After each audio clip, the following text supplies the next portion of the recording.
மக்களை நீங்கள் பார்த்து கொண்டு இருப்பது உங்கள் கௌசிக ரிவ்யூ. சரி வாங்க வீடியோக்குள்ள போய் என்ன நடக்க போதோ அப்படின்னு சொல்லிட்டு பார்த்தீங்கன்னா, இப்போ நம்ம ரகு இருக்கார்ல, அவர் வந்து போலீஸ் கிட்ட மாட்டிடுறாரு. அவர் ஒரு பக்கம் மாட்டின்னு இருந்தாலும் அதே சமயத்தில் ஒரு தக்க தண்டனை கிடைச்சே ஆகணும். எதுக்காக அப்படின்னு சொல்லிட்டு பார்த்தீங்கன்னா, ரகு பண்ணது கொஞ்சம் நெஞ்சம் கேப் மாதிரி தானே முள்ள மாதிரி தானே இல்லைங்க, அந்த மாதிரியெல்லாம் ஒரு பக்கம் இருந்தாலும் அதே சமயத்தில் மறுபக்கம் நம்ம ராஜேஸ்வரி மூலமா நம்ம விஜய்க்கு மிக பெரிய ஒரு ஆபத்து காத்துன்னு இருங்க. அப்படி என்னடா ஆபத்து அப்படின்னு சொல்லிட்டு பார்த்தீங்கன்னா, நம்ம ராஜேஸ்வரி போன ரூட் எல்லாமே ஒரு பக்கம் நல்லபடியாக தான் இருக்கு, ராஜேஸ்வரியால் எந்த ஒரு பிரச்சனையும் இல்லை அப்படின்னு சொல்லிட்டு சொல்லலாம். அப்படி இருந்தாலும் மறுபக்கம் நம்ம விஜயும் குணாவும் சேர்ந்து, அதாவது நம்ம மல்லியை அதில் இன்வால்வ் பண்ணியிருக்காங்க. அவங்க மூலிமா பூமி பூஜை எல்லாமே சிறப்பாக நடந்து முடிஞ்சிச்சு.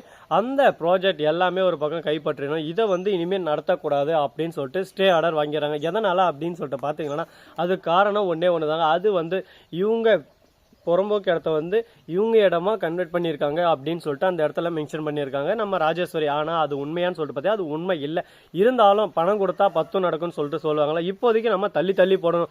நமக்கு இந்த ப்ராஜெக்ட் இவங்க எடுத்து செய்யக்கூடாது. இதுக்கு மேலே அவங்க என்னடா இது இப்படி அடி மேலே அடி உழுதுன்னு சொல்லிட்டு அதை அப்படியே ஸ்டாப் பண்ணி வைக்கணும். அதுக்கு தான் நம்ம முயற்சி பண்ணுறோம் அப்படின்னு சொல்லிட்டு ராஜேஸ்வரியோட நோக்கம் முழுக்க அதை அபகரிக்கணும் அப்படின்றது இல்லை. அவளோட சொத்து அவளுக்கு வந்தால் போதும். இந்த இடத்துல விஜய் அதை செய்யக்கூடாது. விஜய் அதை செஞ்சால் அடுத்த செகண்டே இன்னும் க்ரோத்தான்னு போயிட்டே இருப்பா. ஏன்னா பக்கம் எல்லாமே க்ரோத்திங் ஏரியா. அதனால் பார்க்குறவங்க எல்லாருமே இது கொஞ்சம் நல்லா ரீச் ஆயிடுச்சுன்னா உடனே சரி ஓகே இவங்க நல்லா பண்ணுறாங்க அப்படின்னு சொல்லிட்டு அடுத்தடுத்து ஆர்டர் இவங்களுக்கு வர ஆரம்பிச்சிடும். அப்புறம் நம்மளால ஒருங்க பருப்பும் வேக வைக்க முடியாது. அதனால் முடிஞ்ச வரைக்கும் இதை நம்ம தடுத்து நிறுத்தணும்னு தான் முடிவு பண்ணியிருக்காங்க ராஜேஸ்வரி. இதை தெரிஞ்சுக்கிட்ட நம்ம விஜய் ராஜேஸ்வரி வந்து அடின்னு அடிக்க ஆரம்பிச்சிடாரு.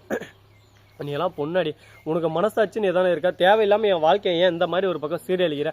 உனக்கு என்ன நான் பாவம் செஞ்சேன், என்ன நான் கொடுமை செஞ்சேன், ஏன் எதனால் இந்த மாதிரி பண்ணுற அப்படின்னு சொல்லிட்டு கேட்குறாங்க.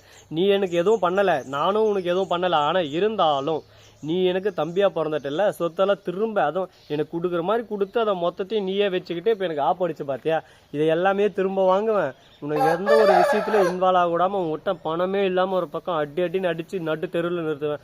அதுவரையும் நான் தூங்க மாட்டேனே அப்படின்னு சொல்லிட்டு ராஜேஸ்வரி ஒரு பக்கம் வாய்ஸ் அவுட் வர்றாங்க. என்ன ராஜேஸ்வரி இதெல்லாம் தப்பு இல்லையா? இந்த மாதிரியெல்லாம் பண்ணுறது, ஒரு குடும்பத்தை அழிக்கிறதுக்கோசரம் இந்த மாதிரி பண்ணுறியே அப்படின்னு சொல்லி கோவப்பட ஆரம்பிக்கிறார் நம்ம விஜய். நீ என்ன வேணா கோவப்பட்டுக்க, நீ கோவப்படுறதுனால எனக்கு ₹1 நோ நஷ்டம், எனக்கு எந்த பிரச்சனையும் இல்லை. நீ கோவப்படுறது உன்னோட இஷ்டம், நீ கோவப்பட்டுக்க, அதை பற்றி நான் கவலையாக பட மாட்டேன். ஆனால் நான் இப்படி தான், என்னோட கேரக்டரும் இப்படி தான், நான் இப்படி தான் நடந்துப்பேன் அப்படின்னு சொல்லிட்டு ரொம்பவே ஆணவத்தோடய திமிரோடய ஆங்காரத்தோடய பேசினிருக்காங்க. அவங்க பேசுறதை கேட்கும் போது கொஞ்சம் இரிட்டேட் தான் ஆகுது. என்னங்க பண்ணுறது, எல்லாமே ஒரு பக்கம் பழகி போச்சு. சரி வாழ்க்கையில் இந்த மாதிரி நிறைய கஷ்டங்கள் எல்லாம் அனுபவிச்சு தான் வந்திருக்காங்க. அதனால் அவங்களுக்கு எல்லாமே ஒரு பக்கம் இருக்கும் அப்படின்னு சொல்லிட்டு நம்ம நினச்சின்னு இருக்கோம். ஆனால் அது போல் எதுவும் இல்லை. நான் என்ன நினைக்கணும் அதுதான் அங்கே நடக்கணும் அப்படின்ற ஒரு திமிர்லேயே ஒரு அவங்காரத்துன்னு சுற்றின்னு இருக்காங்க. அப்படிப்பட்டவங்ககிட்ட நம்ம எதனா பேச முடியுமான்னு சொல்லிட்டு பார்த்தீங்கன்னா கண்டிப்பாக பேசுறதுக்கு வாய்ப்பு இல்லை. சரி அதனால அது முடிஞ்சு போச்சு, அவங்ககிட்ட எதுவும் பேச தேவையில்லை. இதுக்கப்புறம் என்ன நடக்க போகுது அப்படின்னு சொல்லிட்டு பார்த்தீங்கன்னா, குணா வந்து நம்ம விஜய் கிட்ட சண்டை போட ஆரம்பிக்க. என்ன விஜய், உன்னோட பிரச்சனையில் என்னோட வாழ்க்கையும் இப்போ சிக்கலில் மாட்டின்னு இருக்கேன். உன்னை நம்பி தான் நான் பாதி பணம் போட்டேன்.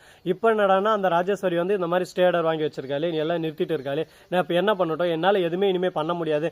என் வாழ்க்கை ஒரு பக்கம் சிக்கலில் மாட்டின்னு இருக்கு. எனக்கு இனிமேல் இந்த பார்ட்னர்ஷிப் தேவை, என் பணத்தை நீ கொடுத்துரு அப்படின்னு சொல்லிட்டு கேட்குறாங்க. என்ன குணா திடீர்னு வந்து இந்த மாதிரி திடுதிடுப்பு நீ விலகினா நான் என்ன பண்ணுவேன் சொல்லு பார்க்கலாம். இந்த மாதிரியெல்லாம் சொல்லி அந்த ராஜேஸ்வரி சொன்னான். ஆனால் அந்த ராஜேஸ்வரி என்ன வேணாலும் சொல்லிட்டோம். அவளால் என்ன பண்ண முடியும்? ஒரு ஆணையும் பிடுங்க முடியாது நம்மக்கிட்ட. நாம் 2 பேரும் சேர்ந்து செய்கிறோம், இதில் ஜெயிக்கிறோம், ஜெயிச்சு காட்டுறோம். குணா நானே ஒரு செகண்டில் பயந்துட்ட குணா, எங்கே நீ எனக்கு எதிராக திரும்பிட்டியான்னு சொல்லிட்டு. என்ன விஜய், நம்ம பழக்கம் அவ்வளோதானே, பார்த்துக்கோ. உன்னை எனக்கு எத்தனை வருஷமாக தெரியும், சின்ன வயசுலேருந்து உன்னை தெரியும், நம்ம பழகி வளர்ந்துட்டு இருக்கோம். அவன் சொன்னான் இவன் சொன்னான்றதுக்கோசரம் நம்ம பழக்கத்தை நான் மாற்றி நான் சொல்லி பார்க்கலாம். எல்லாத்தையும் நம்ம இறங்கி அடிச்சாடுவோம். இனிமேல் நமக்கு எந்த பிரச்சனையும் இல்லை. வாழ்க்கையில் அடுத்தடுத்து ஒவ்வொரு படிக்கட்டையும் நம்ம எடுத்து வைக்கிறது எல்லாமே கேர்ஃபுல்லாக இருக்கணும். ஏன்னா கொஞ்சம் மிஸ் ஆனாக்கிற அடுத்த செகண்ட் நம்ம வாழ்க்கை ஒரு பக்கம் கேள்விக்குறியாயிரும். அதனால் முடிஞ்ச வரைக்கும் நம்ம செயல்பாடு எல்லாமே ஒரு பக்கம் தரமாக இருக்கணும் அப்படின்னு சொல்லிட்டு பேசிட்டு இருக்காங்க. அவங்க சொன்னதை கேட்கும்போது ஒரு பக்கம் சந்தோஷமாக தான் இருக்குது. சரி இந்த மாதிரி எல்லாம் ஒரு பக்கம் போயிட்டு இருந்தாலும் அதே சமயத்தில் மறுபக்கம் என்ன நடக்க போகுது அப்படின்னு சொல்லிட்டு பார்த்தீங்கன்னா, கரெக்டாக நம்ம வெண்பா குட்டி இருக்காங்களா, அவங்க இருந்து டாடான்னு வந்து கட்டி பிடிச்சி அந்த சமயத்தில் டாடா நைட்டு வந்து பேசிட்டு இருந்தாங்க. ரேணுகாமாவும் மறுபக்கம் யாரோ ரகுன்ற அங்கிளும் பேசிட்டு இருந்தாங்க. அது மட்டும் இல்லாமல் ரேணுகாமா எப்படியாவது இங்கே இருக்கிற நான் மொத்த சொத்தையும் நான் சுருட்டிடுறேன், அந்த மல்லி அந்த வீட்டை விட்டு துரத்திடுறேன், மல்லிக்கு அந்த வீட்டுக்கு இனிமேல் எந்த சம்மந்தம் இருக்காது, இது எல்லாமே என்னோட சொத்து, நான் தான் வச்சுன்னு இருப்பேன் அப்படின்னு சொல்லிட்டு சொல்கிறேன். திறந்துடக்கூடாது.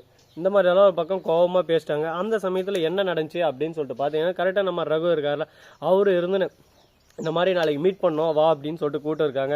எனக்கு என்னமோ சந்தேகமாக இருக்குடாடா நீங்கள் போய் பாருங்க அப்படின்னு சொல்ல இந்த வெண்பா எந்த அளவுக்கு முடியுமோ அந்த அளவுக்கு ஒரு பக்கம் இன்வால்வ் ஆகி அதுலேருந்து எப்படியாவது ஒரு வெளியே நம்ம மல்லியம்மாவை காப்பாற்றிடணும் அப்படின்னு சொல்லிட்டு நிறைய ஹார்ட் ஒர்க் போட்டுன்னு இருக்காங்க. அவங்க போடுறதெல்லாம் பார்க்கும்போது நமக்கு ரொம்ப சந்தோஷமா இருக்கு. சின்ன பொண்ணாக இருந்தாலும் எவ்வளோ பக்குவமாக ஒரு விஷயத்தையும் பார்த்து பண்ணுறா. இது ஒரு நல்ல விஷயமா தான் இருக்குது அப்படின்னு சொல்லிட்டு பாராட்ட வேண்டிய விஷயமா தான் இருக்குது.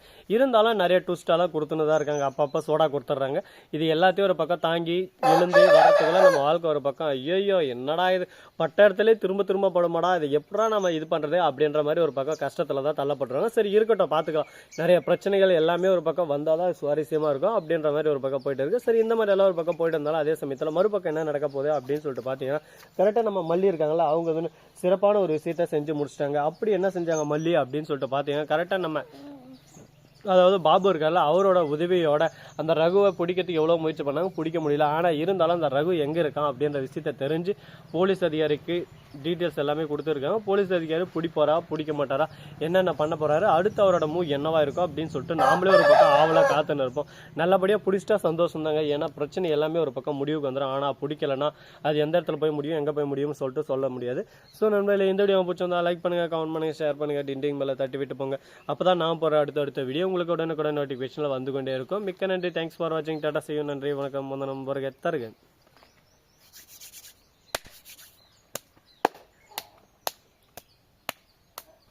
சொல்லிட்டேன்.